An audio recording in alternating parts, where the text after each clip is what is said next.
Togolaises, Togolais, braves combattants de la liberté, mes chers compatriotes, nous voici une fois encore à notre fête de l'indépendance, notre fête nationale du 27 avril, un moment fort de notre vie de citoyens du Togo. À cette occasion historique que nous chérissons tous et où le Togo nous appelle, mon devoir républicain est de vous souhaiter une bonne et agréable fête. Quelle que soit la manière dont vous décidez de commémorer cette date symbolique et irremplaçable, le 27 avril doit toujours demeurer pour nous tous la plus grande des célébrations de notre vie commune. C'est l'occasion de rendre hommage à tous ceux dont les sacrifices ont permis l'accession de notre pays à la souveraineté internationale. Il y a 58 ans, le peuple togolais tout entier célébrait dans la joie et l'allégresse l'indépendance de notre pays, le Togo, proclamée solennellement par le président Sylvanus Olympio le 27 avril 1960, avec toutes les promesses d'une moisson abondante de prospérité partagée grâce au travail de tous dans la liberté et la concorde, dans l'amour de la patrie. Mais très vite, dès le 13 janvier 1963, les espoirs et les rêves portés par ces moments uniques sont brisés et irrémédiablement compromis avec l'assassinat crapuleux du père de l'indépendance et fondateur de la nation togolaise. Depuis lors, une dictature implacable confisque le pouvoir d'État et s'évertue à le conserver dans le sang. La violence et la terreur en imposant au peuple togolais une servitude absolue.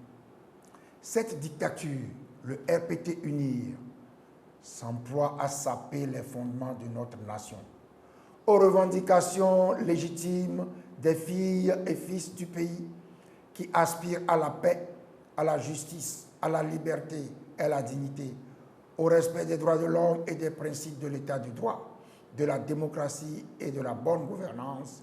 Le RPT UNIR oppose systématiquement la violence et la terreur, les arrestations arbitraires, la terreur et les assassinats, la falsification et la fraude, la corruption, l'achat de conscience et le mensonge, le non-respect des engagements pris, la force brutale et les coups de force répétés.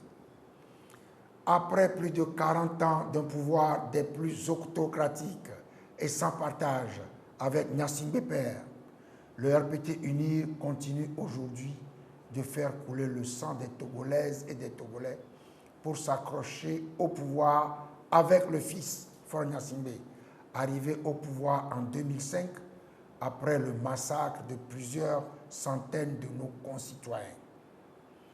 Il y a donc plus d'un demi-siècle que notre pays, le Togo, vit une grave crise sociopolitique, une crise profonde avec de graves violations des droits de l'homme, y compris des massacres de population.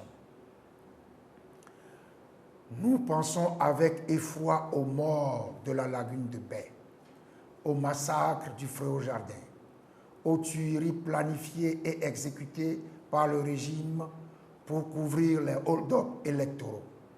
Nous pensons également aux enlèvements, aux assassinats, aux disparitions forcées et aux massacres de population, consécutifs à la succession dynastique chaotique de Yadema Gnassingbé.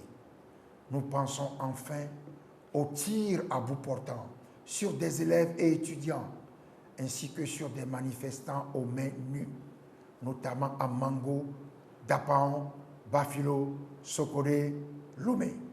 C'est précisément dans le but de mettre définitivement un terme à cette grave crise que l'ensemble des forces démocratiques togolaises concèdent le 20 août 2006, sous l'égide de la CEDEAO et de l'Union européenne, la signature de l'accord politique global pour donner toutes les chances à la paix sociale, à la cohésion nationale et à la stabilité politique, notamment par la mise en œuvre de réformes politiques, constitutionnelles, institutionnelles et électorales.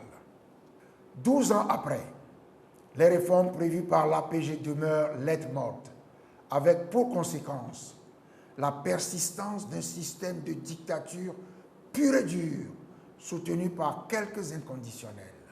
Ensemble avec les forces démocratiques, nous avons à maintes reprises mis en garde Faure Gnassingbé contre les conséquences de son refus obstiné de mettre en œuvre les réformes constitutionnelles, institutionnelles et électorales prescrites par l'APG.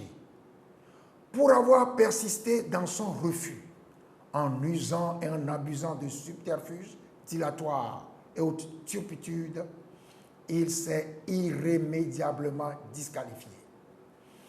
Déjà en mal de légitimité pour s'être approprié le pouvoir au travers de scrutins frauduleux, Faure Gnassingbé n'a plus aucune crédibilité et n'est plus habilité à faire les réformes. Voilà pourquoi le peuple togolais souverain, massivement mobilisé, aussi bien sur le territoire national qu'à l'étranger, exige son départ. Notre regroupement des 14 partis politiques de l'opposition porte et soutient pleinement et fermement cette exigence, ainsi que les aspirations profondes du peuple souverain. Voilà pourquoi il nous revient de convenir avec Faure Gnassingbé des modalités relatives à son départ effectif du pouvoir. Seule solution pour un règlement juste et durable de la crise togolaise. Le dialogue politique entamé le 19 février 2018 à Lomé, sous l'égide des présidents ghanéens William Ado Nana Dankwa Akufo-Addo et guinéen Alpha Condé, en tant que facilitateur, devait permettre de lever les blocages imposés jusqu'alors par le régime RPT UNIR pour empêcher toute alternance pacifique au Togo.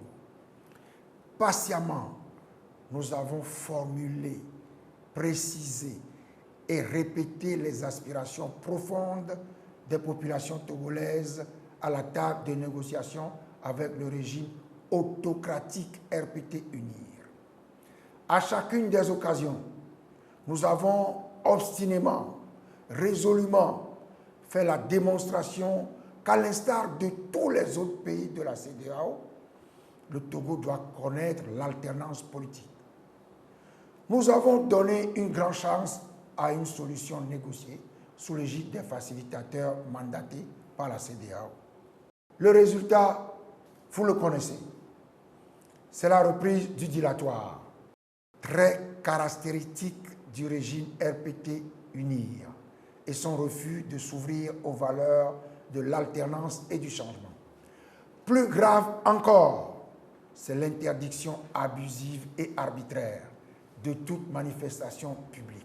S'ensuivent une répression à ciel ouvert, des arrestations musclées, des expéditions punitives menées la nuit dans les quartiers et les domiciles, des meurtres et des tentatives d'assassinat perpétrés sur les populations, sur les responsables politiques et ceux de la société civile.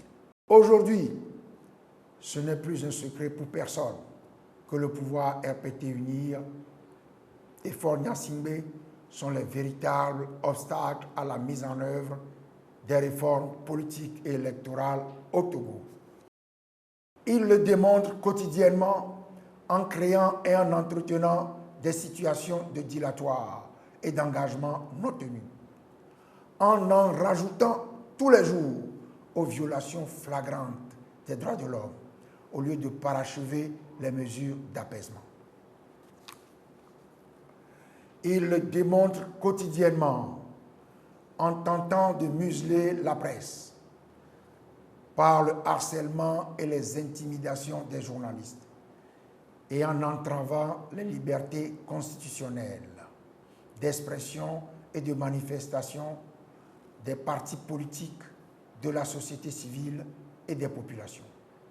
Ils le démontrent quotidiennement en maintenant l'état de siège dans les villes de Sokoré, Bafilo et Mango et en interdisant toute activité politique et civile à Kara.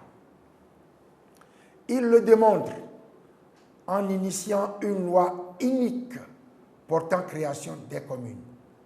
Une loi discriminatoire, tribaliste, ségrégative et d'exclusion, en totale contradiction avec la Constitution. Une loi qui porte en germe les risques d'une explosion sociale généralisée.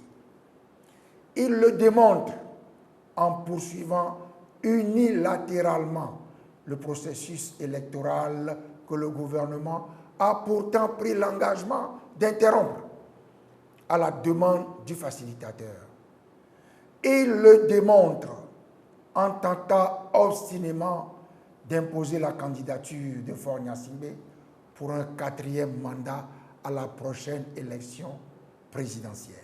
Ces diverses actions antidémocratiques constituent pour les populations de véritables agressions, des humiliations abominables qui nous édifient tous et nous renforcent dans notre détermination à bâtir le Togo de demain.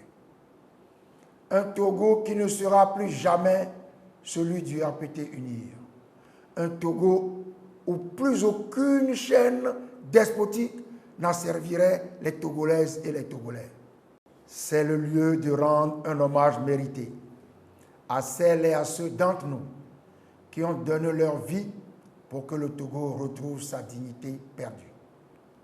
Nous exprimons notre compassion et notre solidarité à tous nos compatriotes blessés, meurtris dans leur chair et dans leur âme, injustement arrêtés, détenus, contraints à l'exil loin de leur famille. Aux uns et aux autres, la nation togolaise restaurée saura rester reconnaissante et réparatrice de tous les préjudices. Mes chers compatriotes, le moment est donc venu pour écrire ces nouvelles pages tant attendues de l'histoire de notre cher pays, le Togo. Nous avons besoin de chacune et de chacun de vous pour briser les chaînes de la servitude et de l'asservissement.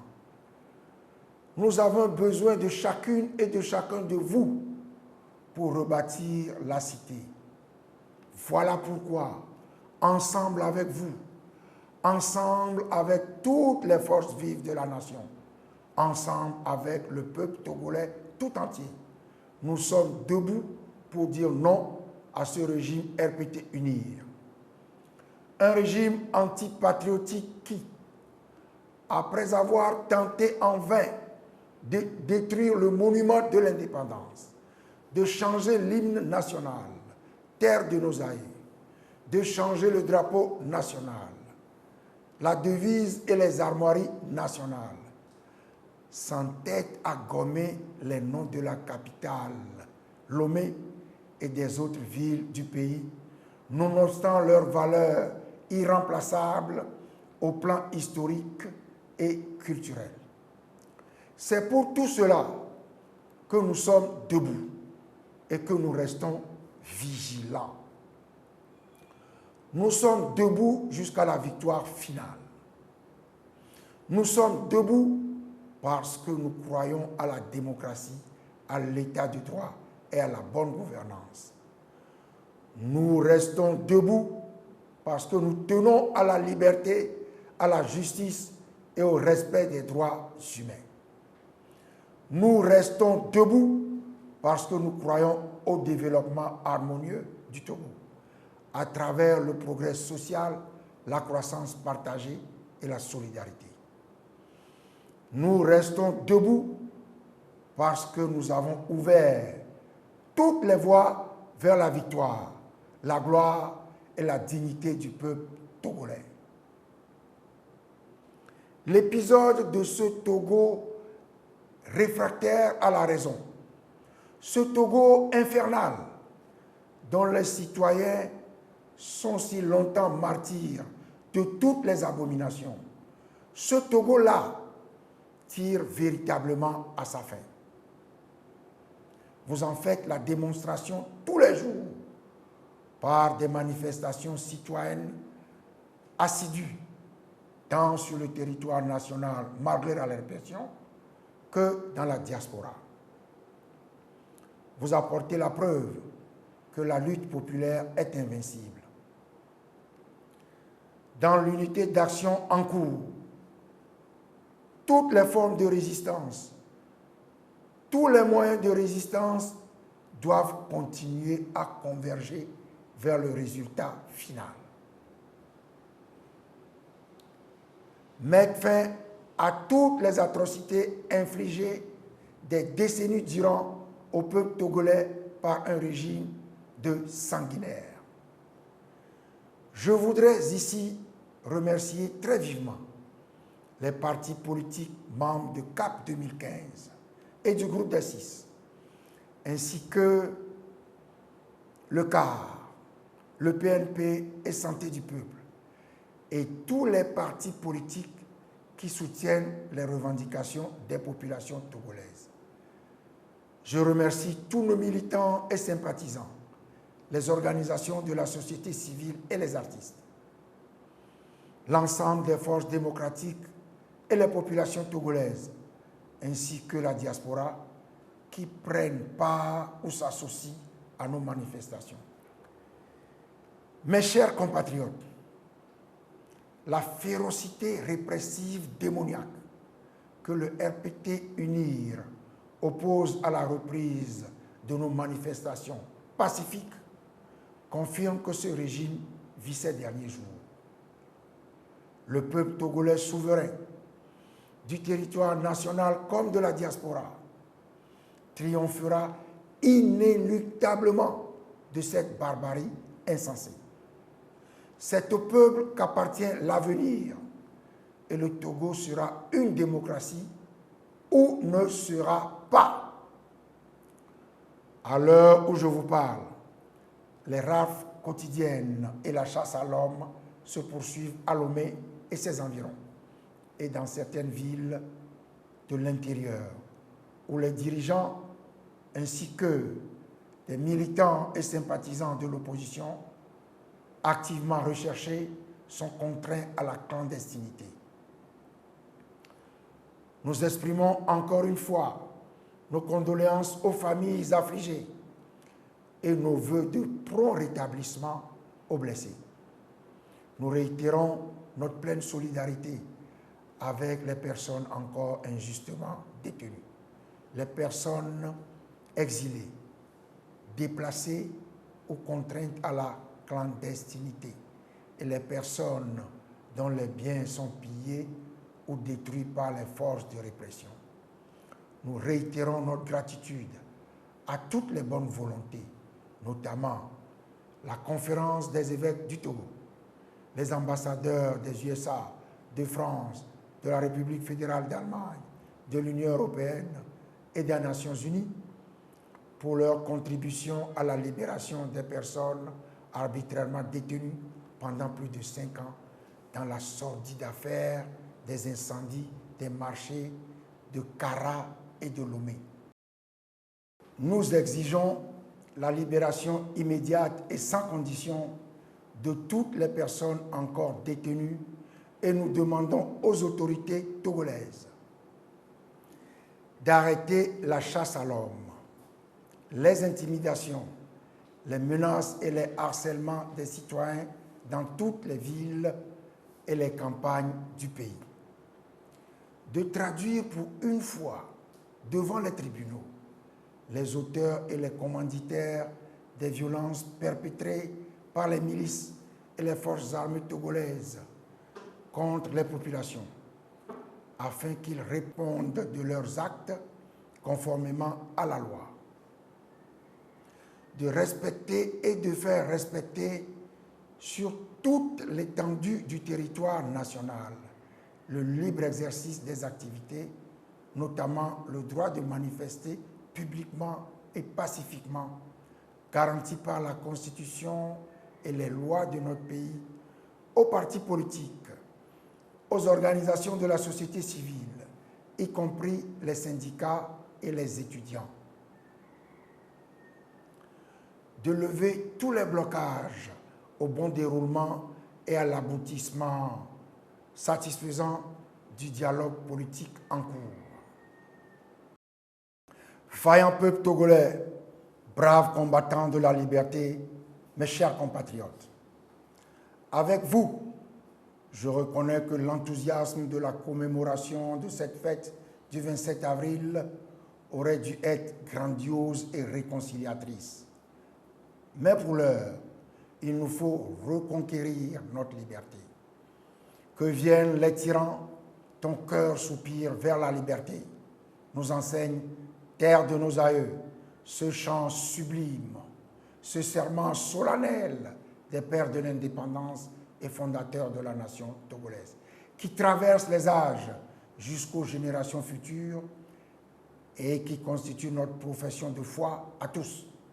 Une profession de foi indestructible, une profession de foi infalsifiable, une profession de foi qui fonde notre conviction, notre engagement et notre détermination collective pour bâtir et enrichir et chérir un Togo qui appartienne enfin à son époque, un Togo que nous serons fiers de léguer à nos enfants. À tous, je demande donc de redoubler de vigilance et d'ardeur en cette phase cruciale de notre lutte commune et de répondre massivement à nos appels à la mobilisation générale. La nuit est longue, mais le jour vient. Que Dieu Tout-Puissant vous bénisse tous et que Dieu Tout-Puissant bénisse notre cher pays, le Togo. Abloré, abloré, abloré Badja.